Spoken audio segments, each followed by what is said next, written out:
পূজা। আজকে আমি শাড়ি পরছি, পুজো দিবে। আজ আমাদের ঘরে পুজো একটা। আজকে আমি লক্ষ্মী পূজার জন্য শাড়ি পরছি।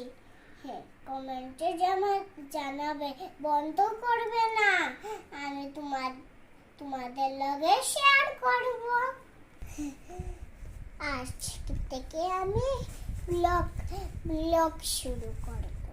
যদি ছোট আমাকে ভালো লাগে তে আমার লগিও মানে সঙ্গে থাকবে আর কমেন্টে জানাবে